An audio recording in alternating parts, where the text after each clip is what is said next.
Hi everyone. So today, well, this lecture is going to start on chapter 3. It's kind of a not a good advertisement itself. I know it focuses on diodes, but this is usually a very exciting chapter, at least to me.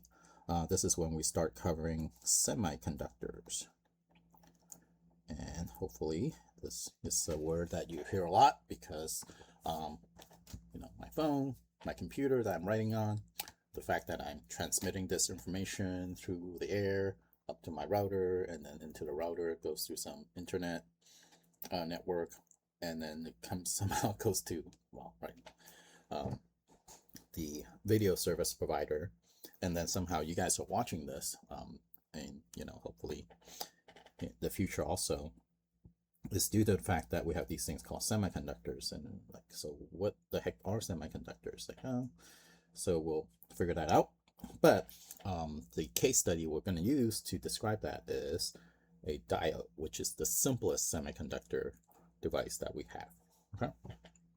So this is based on Steck's 3.1, chapter 3.1. And so let's just talk about what an ideal diode is. An ideal diode, so let's add a little picture of it.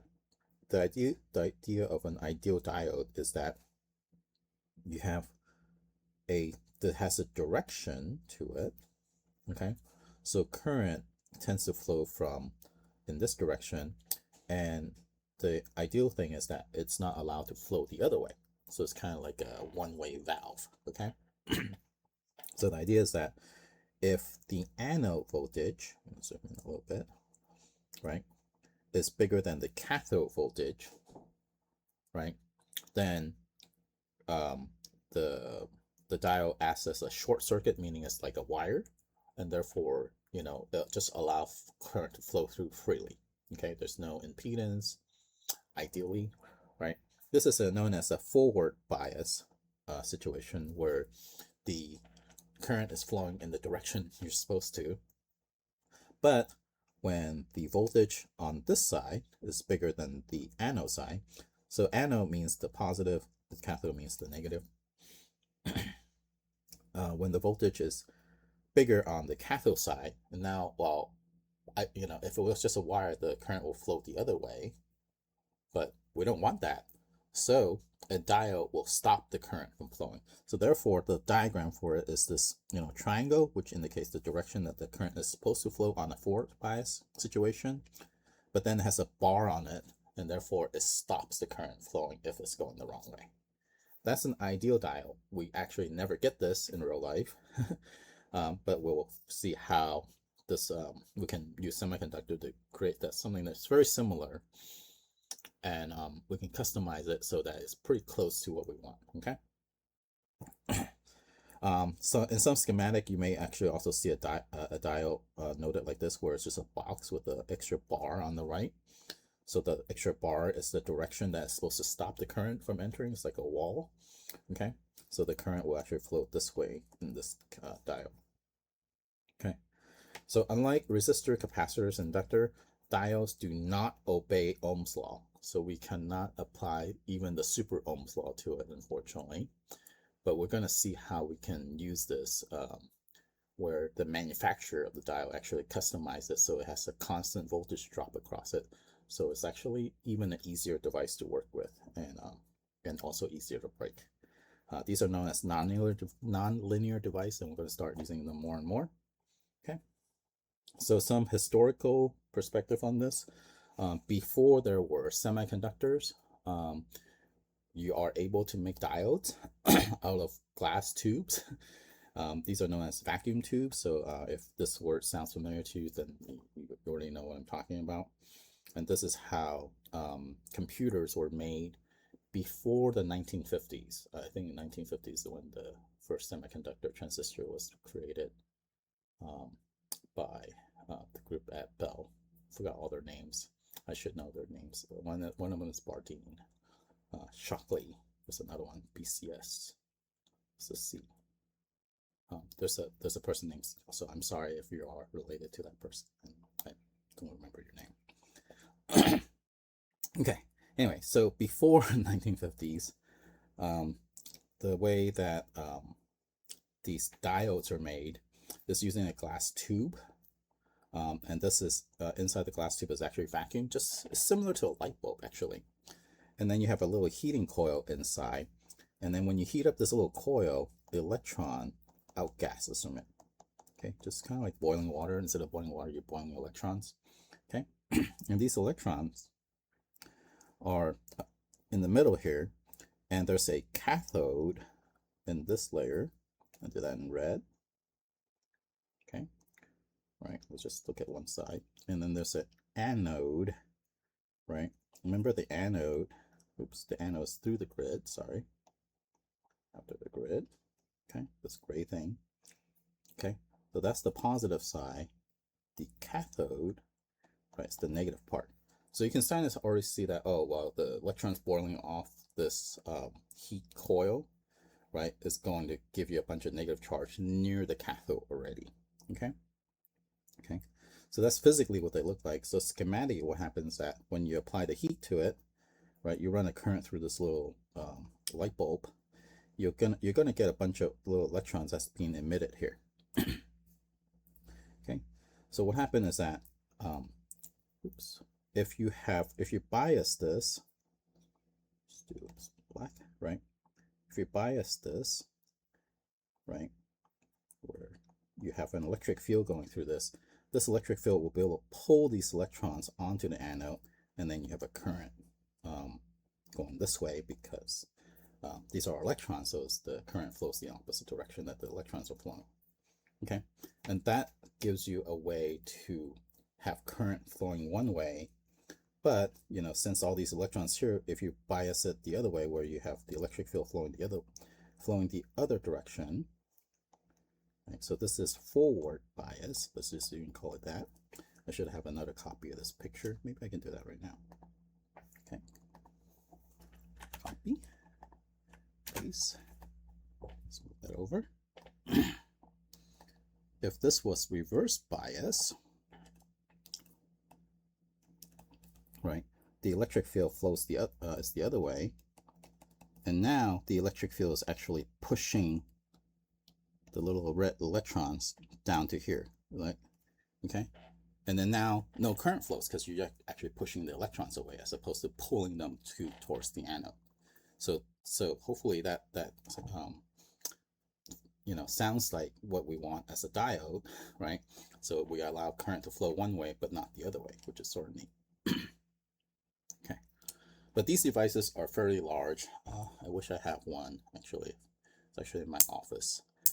So they're about the size of a light bulb, each of them, and you can imagine that, you know, in order to make a transistor, which is actually two of these things together, right? So you have something that's the size of the fist, okay?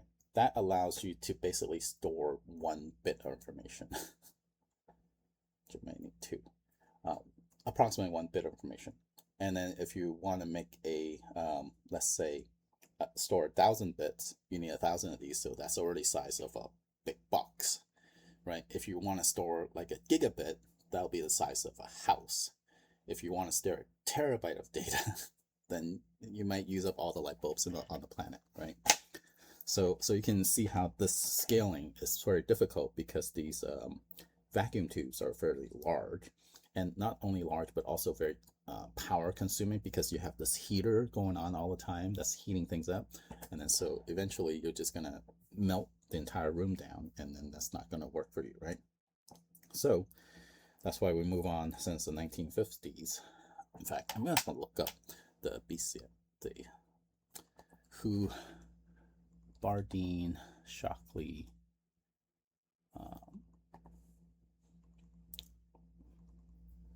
so oops, Bardeen, Shockley, Bertan. Okay, I think that's the third person who are working at Bell's lab, and then they are the first to make a transistor in 1947. There we go. Memory restored.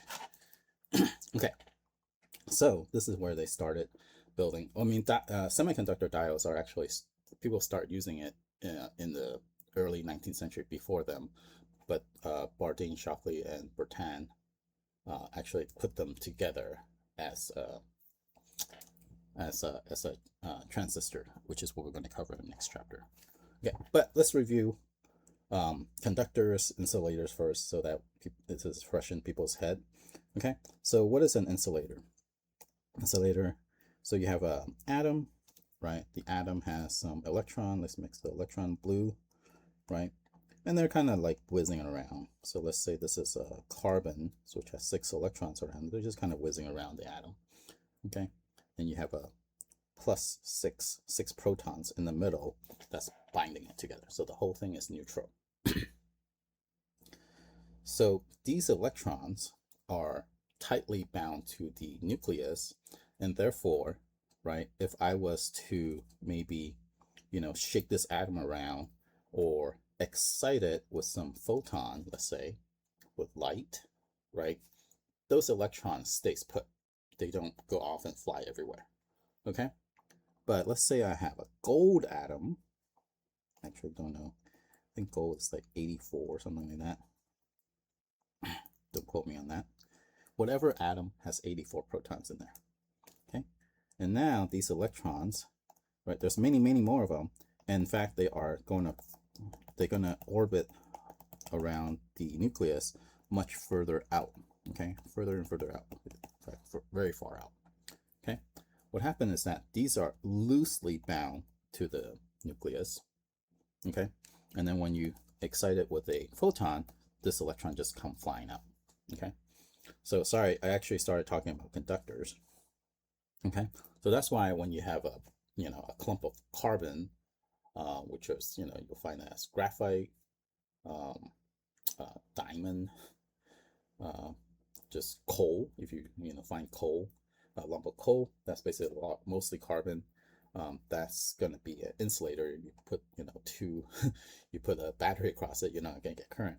But if you take a bar of gold, right, you put a little bit of voltage across it, it's gonna have a lot of current flowing through it. So that's why. So carbon, right, and then gold, right, are conductors. Carbons are insulators. Okay, so that's the idea how conduction work in these material insulator and conductors. So semiconductor, as the name says, is kind of halfway between the two. Okay, so carbon is a very light atom, and then gold is a very heavy one. So something that's between the two, that's actually leaning more towards the lighter side, is silicon. Okay, that's what our device is made of. So silicon, so the structure is the same. You have a bunch of protons. I actually don't know the number of protons in silicon. I'll look that up real quick. Silicon.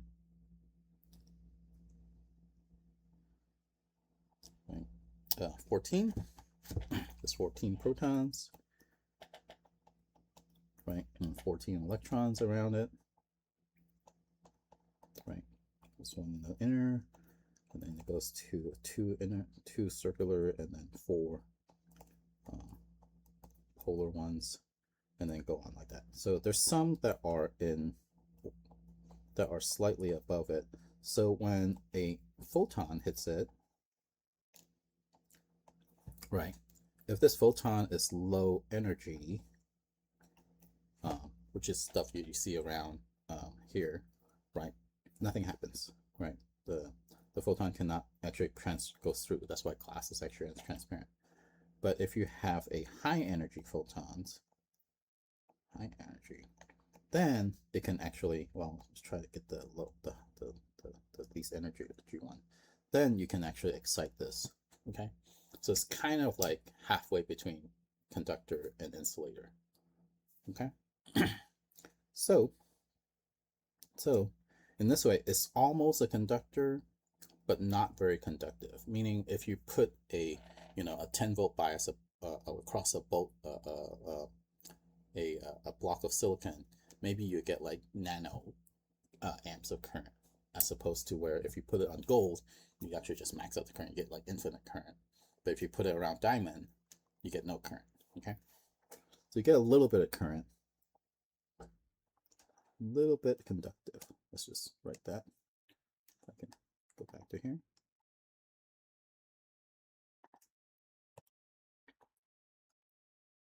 Battery just ran out of my pen, I think.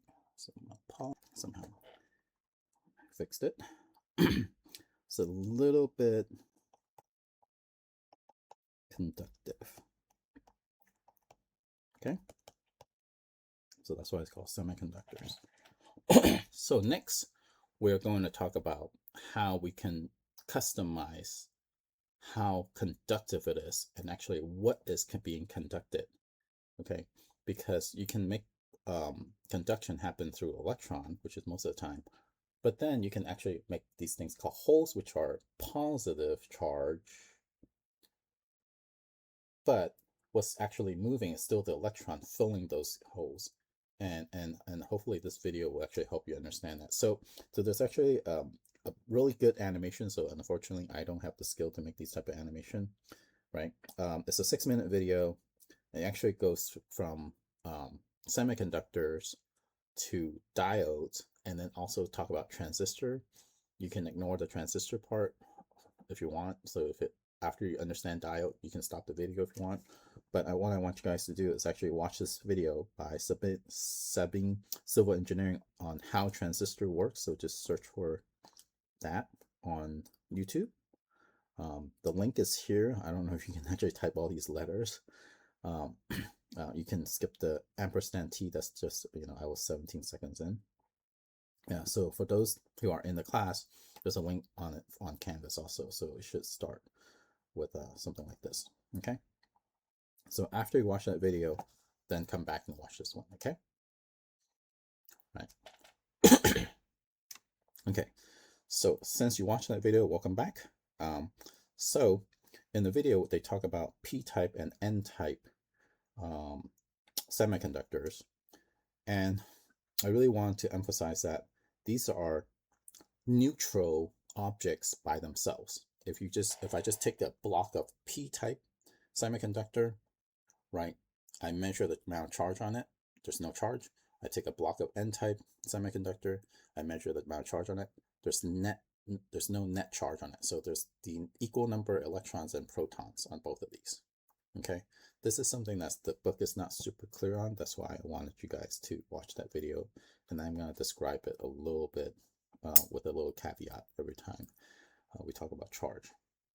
Okay, so let's talk about N-type semiconductor. So I think the misnomer is like how the book draws it, where it's drawing a bunch of negative charge on there, which is not a net charge. Okay, what's happening there is that, right, in the N-type semiconductor, you start off with silicon, which has 4 bonding sites. This has to be, in fact, in 3D. That's why the video is good. I'm actually not going to be good at it. Okay. Okay. And then the next one will be here. So it will be oriented this way. I'm trying to do these in 3D. And what happened is that in the N-type semiconductor, you put in an atom. So instead of silicon, I think it's phosphorus, right? You put in there, which instead of 4 bonding sites, it has 5. Okay, so instead of being able to bond to 4 different things here, there's one site that's actually not bonded. So this electron is just kind of like free running wherever it wants. So that the bond between atoms happens with electrons. That's from your intro chemistry class, right? Yeah, did I draw the right? Yeah, so that one is the one that's free. I'm going to draw in different colors so it doesn't look like just another atom. Okay, this electron is kind of like just, oh, it's not bonded to anything. Oh, I'm just going to run around and do stuff. Okay, so that's what an N-type transistor is.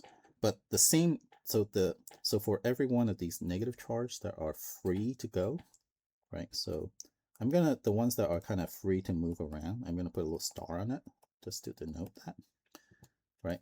There are equal number of positive charge that are not free to move around. Okay, so the whole thing is still neutral.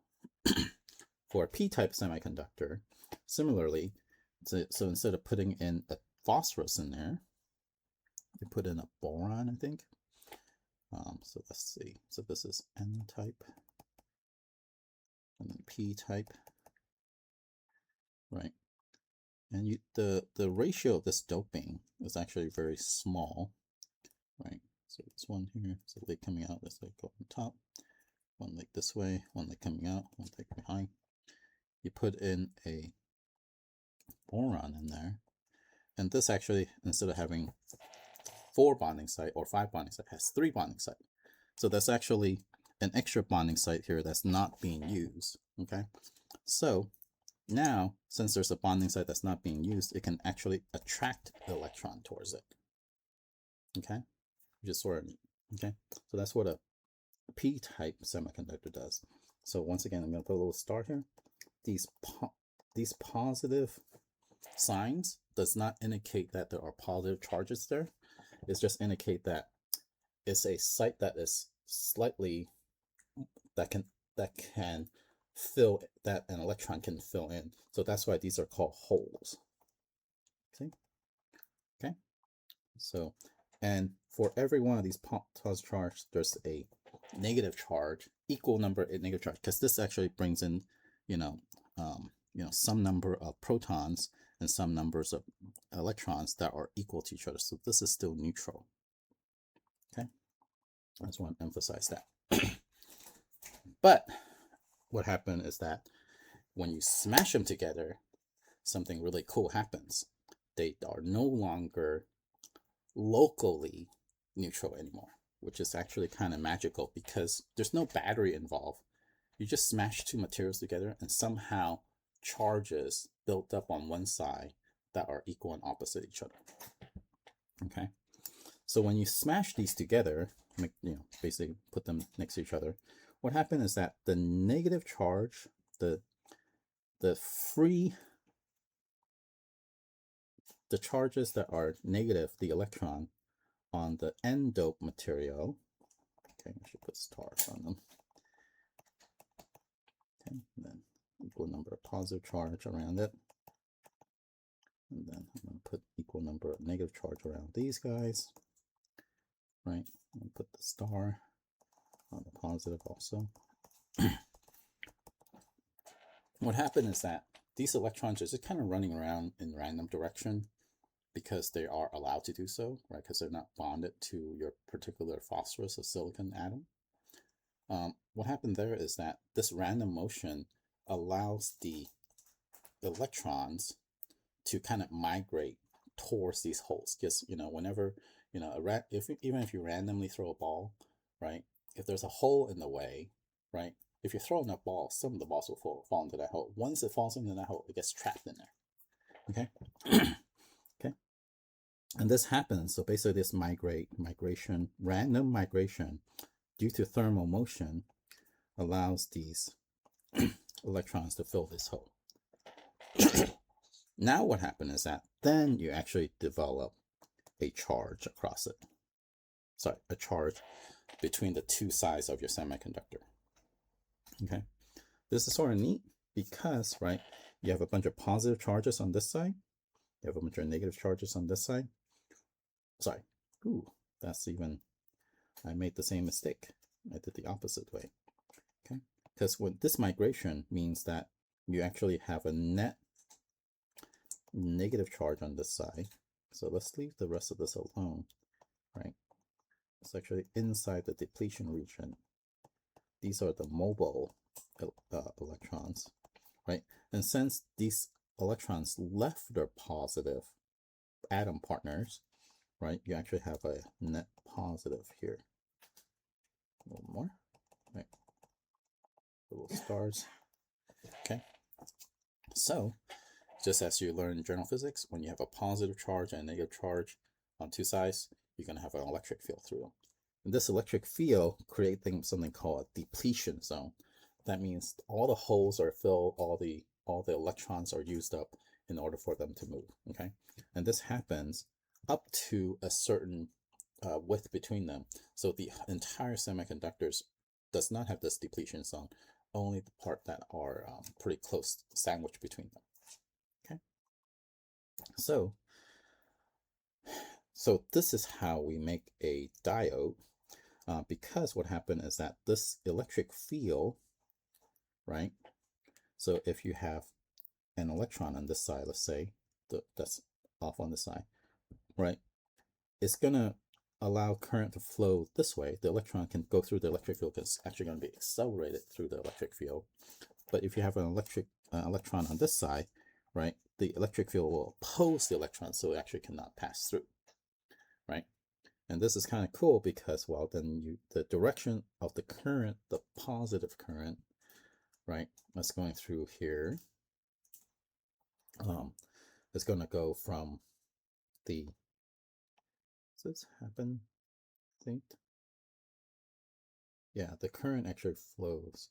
Okay, so this is also one of the things is that the electron is allowed to flow through here. What happened is the current that actually matters is the electron and the whole current. And so what happened is that the p-dope material will kind of become the positive side of your diode. I shouldn't say positive, the anode part of your diode, and then the n-dope material becomes the cathode. Okay, and this is kind of what we want, right? We have current that can flow one way, but not the other direction. Okay, and this is the diode, how they work physically in depth. Okay. Okay, so let's think about how they actually work physically when you plug it into a circuit. So what I'm going to do is I'm going to draw some IV curve, meaning I'm going to draw current on the vertical axis and voltage on the horizontal. Okay, let's draw the axes first. Okay, a ruler. And I can have a ruler here. Is there a ruler tool here? Oh yeah, there's. Where's it?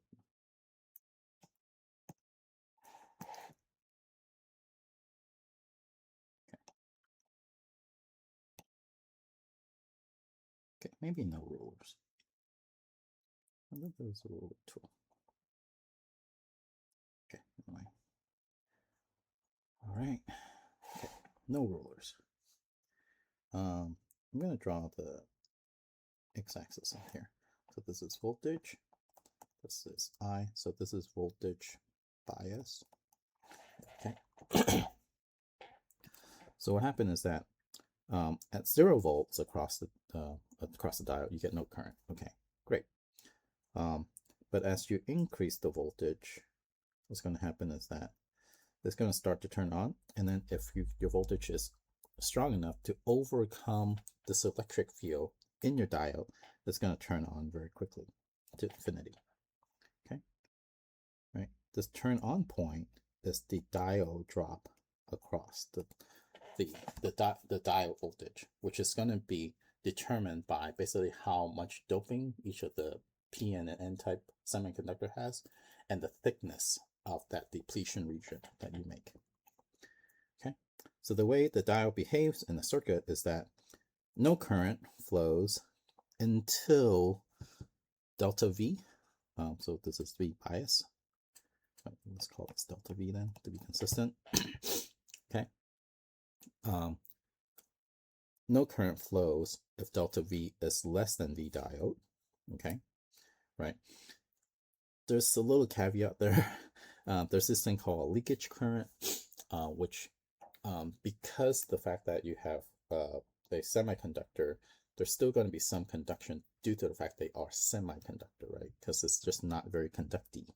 Okay, and what happened is that when your voltage across, when you bias it bigger than the diode voltage, basically the current grows exponentially until infinity, or whatever limitation you put on it. Like maybe your power supply has a certain current limit, or you can put a resistor at the end after the diode to limit the current flow. Okay, and typically this is how you set up so you're limiting the amount of current that can flow through this resistor, and therefore not melt your diode.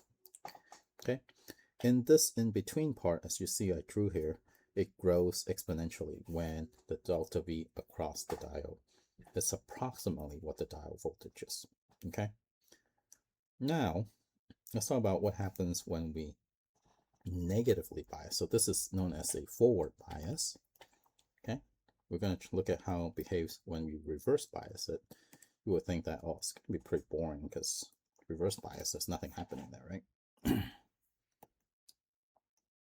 Okay, hopefully you can start to get the hint. So you have almost no current until this turn on voltage, right? When you reverse bias it, you also get almost no current, but there's going to be at some point where there's this thing called the breakdown voltage. What happened is that basically, right, the voltage you put across it overcomes that electric field, okay, and then basically the whole thing just goes conductive again. Okay, and this is known as the breakdown voltage. Okay, so I'm going to augment my little rules here. So no current flows except for the little bit of leakage current if delta V is less than VD up to, well, actually it's down to, right, because it's negative, down to the breakage voltage. Okay, the same rules apply where the current goes infinite when your delta V is bigger than VD, and then you have this exponential situation, which is what we're going to talk about next with the diode law. Okay, so when the voltage across the diode is approximately what the diode voltage is, which is by design from doping and the thickness of the depletion region, it will follow an exponential approximately when it's pretty close to it. Okay, so the amount of current that you get is going to be equal to some saturated current. Okay, we're going to describe what that is, times some exponential, and then you have this -1 here, because when delta V is 0, if we put in the 0 here, e to the 0 is 1, so we get no current. So you have to satisfy that boundary condition. Okay, so this IS thing here is the saturation current, and it's not what it sounds like, because I have been misled by this every time, multiple times when I have to learn and relearn this stuff. The saturation current is not like the maximum current that can go through it. It's actually the current that combines the holes and the electrons of the diode in the depletion region. So the bigger the depletion region, the more saturation current you get. So you can design a diode like this. The thinner it is, the less saturation current you get. Okay, and it's also set by the concentration of the dope, the dopiness of it, I guess we call that, and the width of this depletion zone, as I mentioned. The diodes that we're going to use in our lab and in general a lot of places is going to be about a nanoamp. Okay, that's the saturation current. Okay, so that's what this scales by here. Okay, but e to the some large number times a very small number can still be very substantial, right? In fact, this saturation region, is, as I mentioned, is not the maximum current. In fact, I burned maybe not thousands, hundreds of diodes by forgetting to put a limit on the current by, as I said before, whenever you put a diode, you will always, almost always put a resistor after it, and therefore it limits the amount of current that can flow through that and not burn your diode. Okay, and then there's more terms here. This N here is some idealization factor. Is somewhere between 1 and 2. It's like how ideal your material is to what we can describe in a physical model. And this VT is the voltage that you get from just thermal fluctuation. So remember, the motion of these negative free charge and these positive holes due to thermal fluctuations. Okay, So that's going to be K Boltzmann times the temperature divided by the charge of electron. So if you were to calculate that, you're going to get 25.3 millivolt, or 1/40th volt. If you were taking a thermal class, or remember from your thermal class, if you actually just calculate what kBt is, it's going to be 1/40th of an electron volt. So this is a number that's just kind of fundamental. Oh, at around room temperature. Okay. Of course, this changes with temperature. The higher the temperature, the bigger this number will be, right? The lower the temperature, the smaller this number will be. Okay. Okay. So the book has a little plot for the IN914, which is the diode we'll be using in the class. Okay. So you can see that the current starts to turn on at about 0.6. In fact, what we do in the class is just say, so it's going to turn on at 0.65. Okay. And the diode law tells you this dashed line here, where it just grows exponentially very quickly. What you actually see in real life is closer to this green or blue curve, where it turns on a little bit slower than you would think. Okay.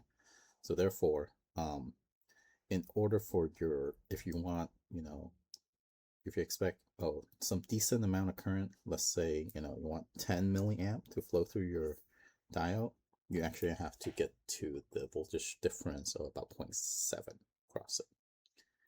Okay, and that's what we kind of think about. Oh yeah, 0.7 volt, then you have your diode is fully on, because we're not going to go, we're not going to drive our circuit with hundreds of milliamps. So fully on at 10 milliamp, that's like 0.7 volts. Okay. And that's how physically these diodes actually work. And next lecture, we will build some circuits out of this.